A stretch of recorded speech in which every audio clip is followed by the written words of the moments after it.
성경은 하나님께서 우리 사람들을 찾아오신 그런 이야기로 가득합니다. 하나님께서 아담과 하와를 찾아오셨습니다. 아브라함에게 찾아오셨고 또 야곱에게 오셨고 모세에게 오셨습니다. 우리 예수님도 인간의 몸을 입고 우리 죄인들을 위해서 이 땅에 오셨습니다. 세상의 다른 종교는 사람이 신을 찾아가죠. 그래서 신을 찾아서 산으로, 들로, 바다로 그렇게 찾아가는 것을 볼 수 있습니다. 하지만 우리 기독교는, 우리 하나님은 먼저 우리들에게 찾아오시는 분입니다. 우리 인간들에게 찾아오시는 분, 위로가 필요하고 격려가 필요한 사람들에게 찾아오시는 분, 우리 하나님이십니다.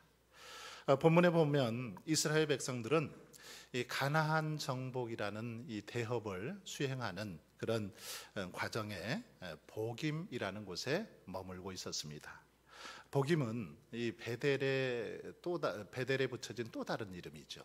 보김, 이것은 베델이라는 지명에 붙여진 또 다른 이름인데, 백성들이 이 보김에 머물고 있을 때 여호와의 사자가 이스라엘 백성들에게 찾아왔습니다. 그래서 말씀을 통해서 잊고 있던 사명을 다시금 깨우쳐 주시고, 그리고 잃어버린 것을 회복하게 하시는 사건이 오늘 본문 속에 등장하고 있습니다. 우리가 아는 것처럼 이스라엘 백성들은 가나안 땅에 들어가서 이제 정착하면서 시간이 흐르면서 자연스럽게 그들의 열정이, 그들의 믿음이 식어져 갔습니다. 처음에 가졌던 그 뜨거운 열정과 순수한 믿음의 모습이 그 땅에 머물며 살면서 점점 더 그렇게 사라져 버리게 되었다라는 것입니다.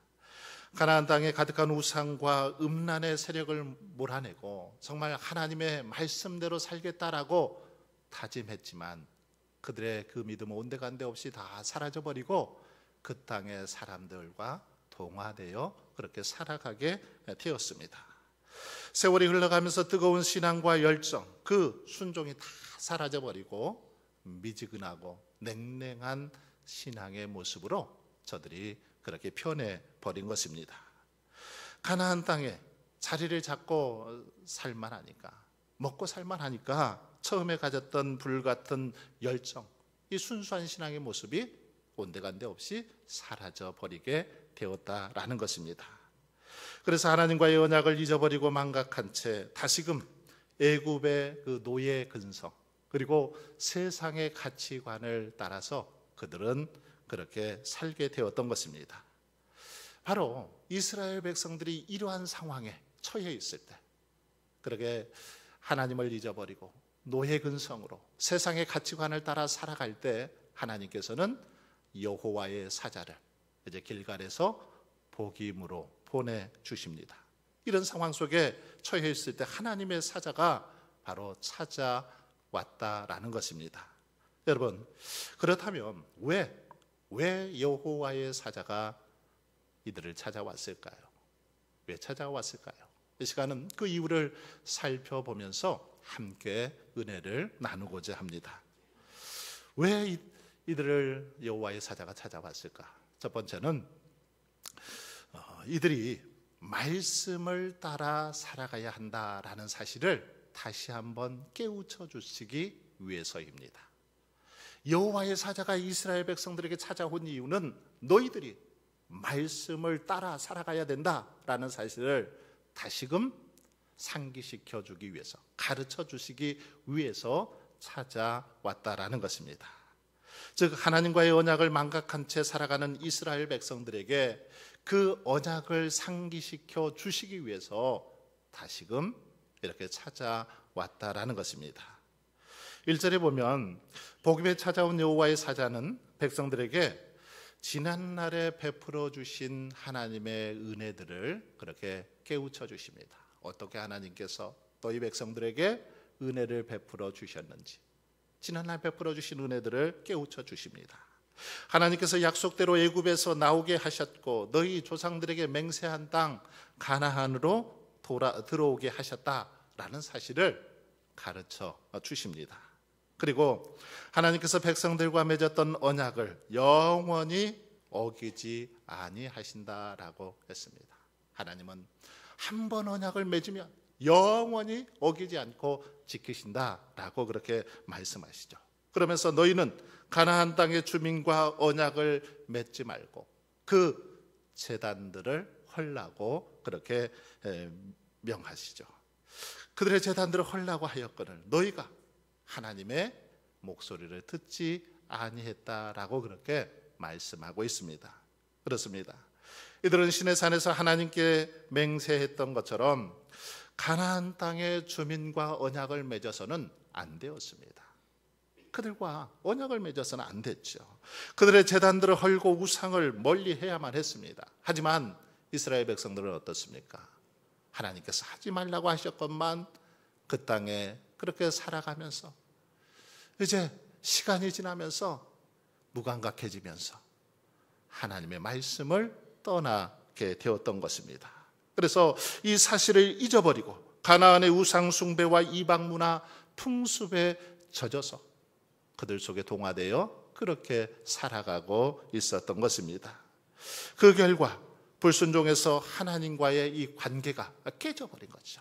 그들과 타협하며 살아가다 보니 하나님과 점점 더 멀어져 버리게 되었다라는 것입니다. 여러분, 우리들이 말씀을 벗어나 살아가면 더 자유롭고 더 좋을 것 같이 생각되기도 합니다. 하지만 결국은 말씀을 떠나 살아가면, 말씀에서 벗어나 살면 결국은 모든 것을 잃게 되는 것을 볼 수 있습니다. 지금 당장은 적당히 타협하면 편하고 좋아 보이지만 나중에는 오히려 그것이 가시가 되고 올무가 되는 것을 볼 수 있습니다. 바로 이 사실을 이스라엘 백성들에게 가르쳐 주시고 깨닫게 하시고자 여호와의 사자가 찾아온 것입니다. 여러분, 오늘 우리는 이 언약의 복음으로 거듭난 사람들입니다. 복음으로 거듭난 사람들, 저와 여러분들입니다. 복음으로 거듭난 백성이 복음을 잃어버리고 말씀을 떠나는 것, 이것은 어쩌면 스스로를 멸망의 길로 몰아넣는 것과 다를 바 없습니다. 복음의 사람이, 말씀의 사람이 말씀을 떠나서 살아가면 그것은 결국 죽음의 길, 사망의 길로 나아갈 수밖에 없다라는 것입니다. 말씀을 떠나면 지금 당장은 편안할 수 있고 즐거울 수 있고 자유로울 수도 있습니다. 잠시 동안은 세상을 향해서 큰 소리를 칠 수도 있고 자랑거리를 늘어놓을 수도 있습니다. 하지만 언약의 말씀을 떠나서 얻은 이 안정이나 성공, 오래가지 못합니다. 말씀을 떠나서 잠깐 누릴 수는 있을지 모르지만 그것은 오래가지 못하고 나중에는 그것이 오히려 옆구리에 가시가 되고 올무가 되는 것을 볼 수 있습니다. 진리의 말씀에서 떠나갈 때 하나님의 보호도 멀어지기 때문이죠. 우리들이 진리의 말씀에서 벗어날 때 하나님의 인도하심, 하나님의 보호하심도 벗어날 수밖에 없기 때문입니다. 그래서 세상으로부터 손가락질을 받게 되고 욕을 받게 되는 것입니다. 여러분, 지금은 세상 사람들이 달갑지 않은 눈빛으로 그렇게 교회를 바라보는 그런 시대가 되었습니다. 교회의 이미지가 실추되면서 교회 기피 현상이 점점 더 심해지고 있는 시대, 바로 우리가 살아가고 있는 이런 시대입니다. 교회가 세상을 걱정하고 세상을 바른 길로 이끌어야 하는데 반대로 세상이 교회를 걱정하는 그런 시대가 되었다라는 겁니다. 여러분, 어쩌다가 이런 일이 벌어지게 된 것입니까? 어쩌다가 이런 지금 상황이 되었습니까? 그것은 우리가 하나님의 말씀에서 벗어났기 때문입니다. 말씀을 따라 살지 못하고 세상의 가치관을 쫓아 살아가기 때문입니다. 이것은 어쩌면 우리가 말씀을 따라 떠나 살아갈 때 자연스럽게 나타나는 안타까운 그런 현상입니다. 말씀을 하나님의 사람들이 떠나 살아갈 때 나타나는 자연스러운 모습들이라는 거죠. 여러분, 우리는 말씀의 사람들입니다. 말씀을 따라 살아가야 하는 그런 사람들이죠. 그렇게 말씀을 떠나서는 살 수 없습니다. 주님을 떠나서는 살 수 없습니다. 우리는 이 사실을 다시 한번 기억하고 각성해야 될 줄 믿습니다. 이 사실을 다시 한번 기억해야 합니다. 여러분, 우리의 힘은 우리가 가진 것으로부터 나오는 것이 아니죠. 우리의 힘은 바로 언약의 이 복음에서 나옵니다. 말씀에서 나오더라는 거죠. 주님의 도우심에서 나오더라는 것입니다. 주님의 말씀을 따라 살아가고 주님께서 함께 하실 때 그 속에서 능력이 나타나고 그 속에서 영향력 있는 삶을 살아갈 수 있더라는 것입니다. 주님은 그 스가랴 선지자는 이렇게 말하고 있습니다. 스가랴 4장 6절에 보면 만군의 여호와께서 말씀하시되 이는 힘으로 되지 아니하며 능으로 되지 아니하고 오직 나의 영으로 되느니라. 어떤 사람의 힘으로 되는 것이 아니라 하나님의 영으로, 하나님의 능력으로 된다라는 사실을 보여주고 있습니다. 베드로 사도도 만일 누가 말하려면 하나님의 말씀을 하는 것 같이 하고 누가 봉사하려면 하나님이 공급하시는 힘으로 하는 것 같이 하라. 이는 범사의 예수 그리스도로 말미암아 하나님의 영광을 받으시게 하려 함이니 그에게 영광과 권능이 세세에 무궁하도록 있느니라. 하나님이 공급하시는 힘으로 하라는 겁니다. 하나님만이 우리에게 힘을 공급해 주시고 능력을 주시기 때문입니다. 여러분, 그러므로 복음으로 거듭난 우리는 말씀 안에 머물러야 될 줄 믿습니다. 말씀을 붙잡고 그래서 기도해야 됩니다. 말씀을 붙잡고 예배하고 말씀을 붙잡고 찬양해야 합니다. 말씀이 내 안에서 마음껏 역사하도록 나를 내어드리는 그런 삶을 살아가야 합니다. 말씀이 우리 교회 안에서 마음껏 일하시도록 마음을 열고 다가가야 합니다. 내 생각이나 내 고집은 다 내려놓아야죠. 내 생각이 주님을 앞서지 않도록, 말씀을 앞서지 않도록 그렇게 해야 됩니다. 세상의 가르침이 말씀을 앞서지 않도록 해야 한다는 거죠. 바로 이것이 여호와의 사자가 복임에 찾아온 첫 번째 이유입니다. 두 번째로 여호와의 사자가 복임에 찾아온 이유는 그들에게 온전한 회개를 촉구하기 위해서입니다. 그들이 온전히 회개하고 돌아서기를 원해서 찾아왔다라는 것입니다. 2절에 보시면 여호와께서는 사자의 모습으로 이스라엘 백성들을 찾아오셔서 그들의 제단들을 헐락하였거늘 듣지 아니하였으니 어찌하여 그리하였느냐, 그렇게 책망하고 있습니다. 그들의 제단들을 헐라고 했는데 너희는 어찌하여 그리하지 아니했느냐라고 강하게 책망하고 있는, 진노하고 있는 그런 모습을 볼 수 있습니다. 이 말씀을 좀 더 쉽게 표현하면 이렇게 표현할 수 있습니다. 나는 약속을 지켰다. 그런데 너희는 왜 약속을 지키지 않느냐? 나는 너희들과 함께 했다. 그런데 너희들은 왜 나를 배신했느냐? 라는 그런 하나님의 말씀으로 우리가 바꾸어 표현해 볼 수 있습니다. 여러분, 이 말씀은 이제 이스라엘 백성들의 마음을 찔렀습니다. 이스라엘 백성들의 영적인 상태를 정확하게 짚어 주었기 때문이죠. 무엇이 문제인지, 어떻게 해야 하는지를 아주 간단 명료하게 이 말씀을 통해서 가르쳐 주셨기 때문입니다. 그러자 여호와의 사자의 말씀을 들은 백성들은 그 자리에서 소리 높여 우는 것을 볼 수 있습니다. 하나님의 말씀이 들려오자 말씀을 듣고 그 자리에서 소리 높여 울고 그리고 제사를 드렸습니다. 4절로 5절 말씀을 한번 보십시오. 여호와의 사자가 이스라엘 모든 자손에게 이 말씀을 이르매 백성이 소리를 높여 운지라. 그러므로 그곳을 이름하여 복임이라 하고 그들이 거기서 여호와께 제사를 드렸더라.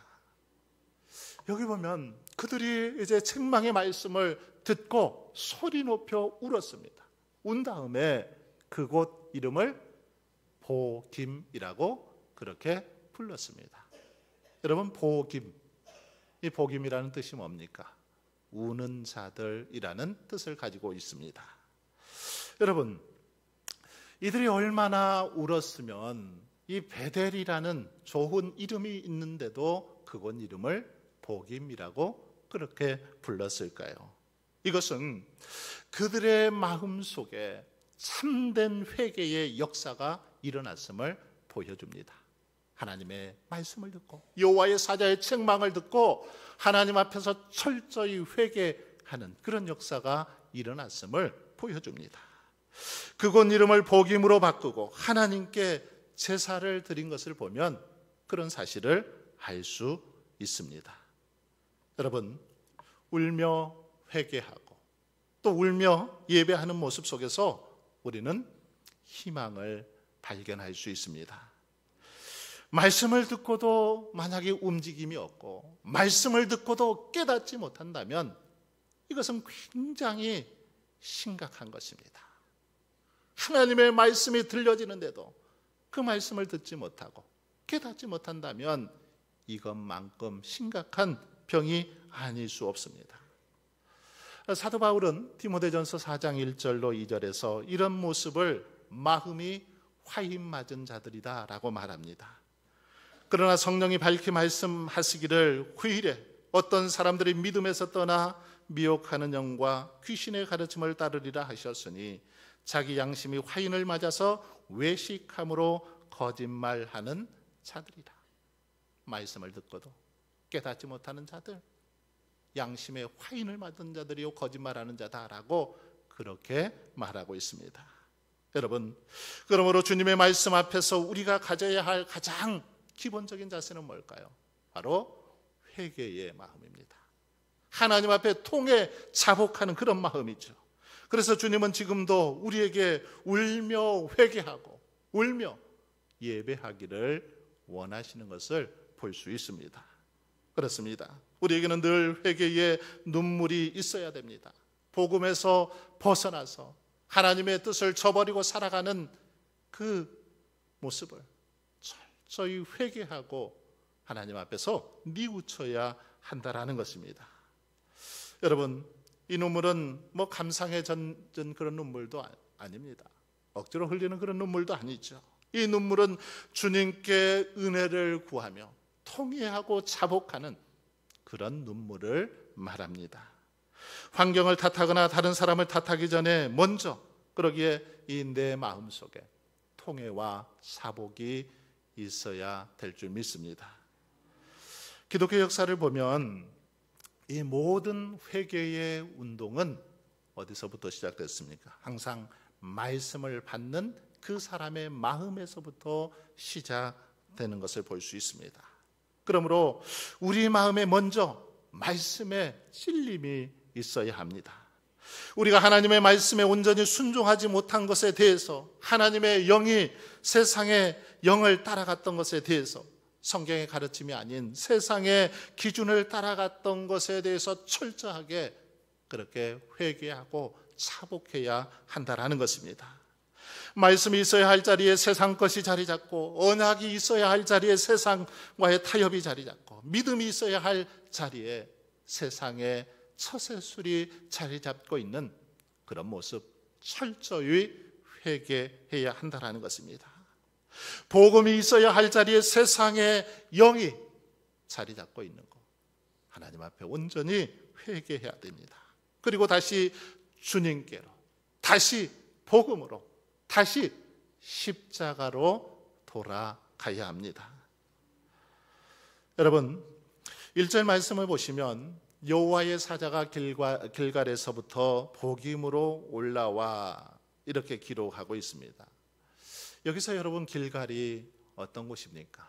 길갈, 이것은 이스라엘 백성들이 요단강을 건넌 후에 12개의 돌을 이렇게 취해서 돌단을 쌓은 것, 돌단을 쌓고 하나님과 새롭게 언약을 맺은 곳이 바로 이 길갈입니다.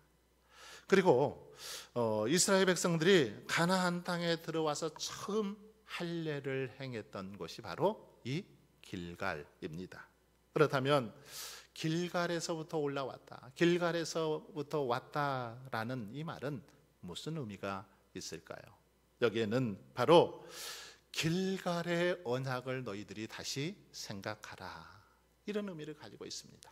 길갈로부터 여호와의 사자가 왔다는 것은 길갈에서 너희들이 하나님 앞에 언약했고 하나님께 맹세했던 그것을 다시 생각하라. 길갈의 주님께로, 길갈의 하나님께로 다시 돌아서라, 이런 의미가 이 속에 담겨 있는 것입니다. 그런데도 불구하고 이스라엘 백성들은 울며 회개하며 제사를 드리고도 여전히 돌아서지 않았습니다. 불순종과 배도의 길에서 돌아서지 않았습니다. 전에 하던 대로 자기 소견에 옳은 대로 계속해서 그렇게 죄악 가운데 거하는 그런 모습을 우리는 사사기의 말씀을 통해서 살펴볼 수 있습니다. 여러분, 회개, 이 회개는 뭘까요? 회개는 한마디로 말하면 돌아서는 것입니다. 돌아서는 거죠. 잘못된 길로 나아갔던 길에서 다시 돌아서는 것입니다. 하나님을 떠나 세상으로 가던 길에서 돌아서서 하나님께로 나아오는 것입니다. 눈물을 흘리며 예배하는 것만으로 이게 다 된 것이 아닙니다. 온전한 회개가 되려면 다시 복음으로 돌아서야 합니다. 우리 안에 만연해 있는 세속적인 생활에서 경건한 생활로 돌아서야 합니다. 우리 가운데 만연해 있는 물질 만능주의, 인본주의에서 이제 하나님 중심주의의 삶으로 그렇게 돌아서는 것, 이것이 진정한 회개의 모습입니다. 세상적인 야망, 육체의 소욕에서 성령의 소욕, 영적인 비전으로 돌아서야 합니다.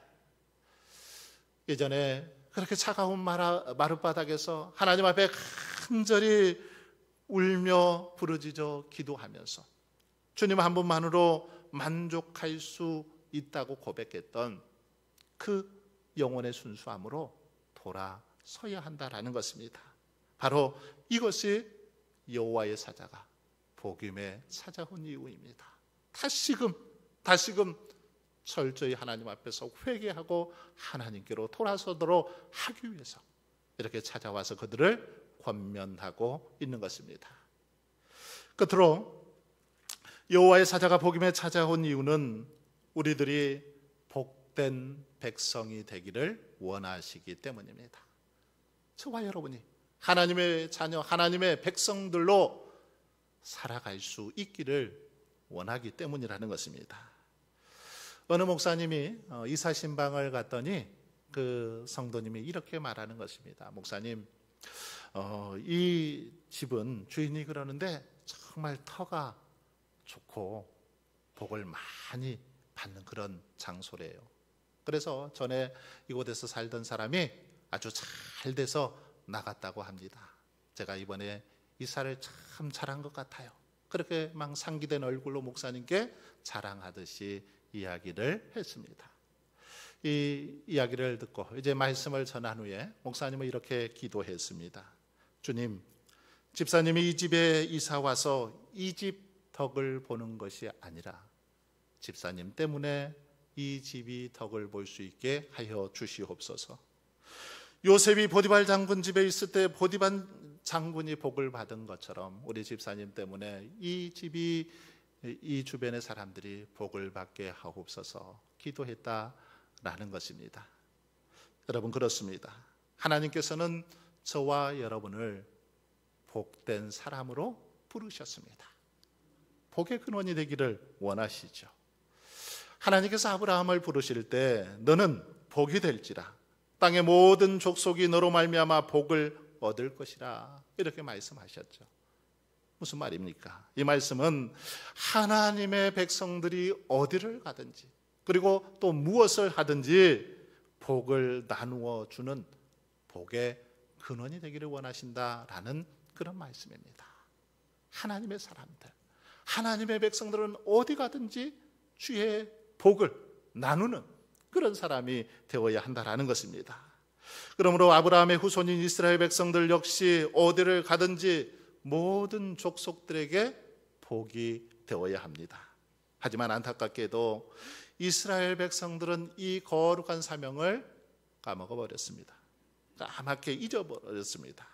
하나님께서 주신 은혜를 잊어버리고 말씀에 순종해야 한다라는 것도 잊어버렸습니다. 현실에 만족하며 안주하기에 급급했던 것이죠. 멀리해야 할 이방의 문화를 가까이 하고 헐어버려야 할 이방 제단을 헐기는커녕 함께 제사까지 했습니다. 결국 이스라엘 백성들은 가나안의 종교와 문화에 동화되고 말았습니다. 이런 모습을 보고 하나님께서는 이스라엘 백성들에게 이렇게 책망하십니다. 어찌하여 그리하였느냐? 진노하시죠. 어찌하여 너희들이 어찌하여 하나님의 백성으로서 그렇게 행동했느냐? 라는 그런 책망이죠. 그리고 지금 누리고 즐기는 것들이 오히려 이제 너희들에게는 가시가 되고 올무가 될 것이다 라고 그렇게 경고했습니다. 여러분, 우리 주님은 저와 여러분이 세상의 소금이 되고 빛이 되기를 원하십니다. 주님께서는 우리를 향해서 너희는 세상의 빛이다 라고 하셨습니다. 소금이다 라고 말씀하셨습니다. 그러므로 우리들은 세상의 빛이 되고 소금이 되어야 될 줄 믿습니다. 정말 세상에 소망을 주고 세상의 청량제와 같은 역할을 우리들이 해야 합니다. 세상을 이롭게 하고 세상을 복되게 하는 거룩한 책임이, 책무가 우리에게 주어져 있기 때문입니다. 여러분, 그러므로 저와 여러분은 복음의 터 위에 바로 서서 이웃을 섬기고 또 세상을 이롭게 하는 그런 삶을 살아갈 수 있기를 바랍니다. 주님의 복음, 주님의 사랑이 얼마나 놀라운 것인지를 정말 우리가 어떤 삶에서 구체적인 실천으로 보여주어서 세상이 주님을 향하여 마음을 열고 주께로 나올 수 있도록 그런 역할을 해야 될 줄 믿습니다. 우리가 하나님의 복된 사람으로 이 땅에서 바로 설 때 주님을 떠났던 사람들이 여러분 주님께로 돌아올 것입니다. 교회가 세상의 빛이 되고 소금이 되어 세상을 유익하게 할 때 세상은 교회를 향해서 이 환영의 손짓을 할 것입니다. 교회를 향해서 환영의 손짓을 할 것입니다. 그럴 때 하나님께서는 영광을 받으시고 또한 교회는 부흥하게 될 것입니다. 사랑하는 성도 여러분, 우리 주님은 지금도 우리들을 찾아오시는 분이십니다.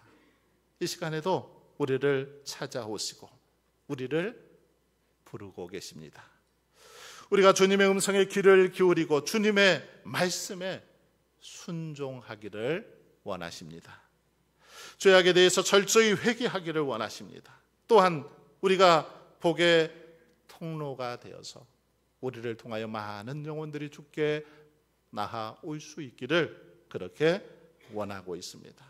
우리의 삶이 이웃에게 세계 열방 가운데 정말 주의 복을 흘러 넘치도록 그렇게 하는 삶을 살아가기를 원하신다라는 것입니다. 복음에 부어주신 이런 은혜가 여러분 바라기는 저와 여러분의 삶 속에도 늘 충만하실 수 있기를 주님의 이름으로 축원합니다.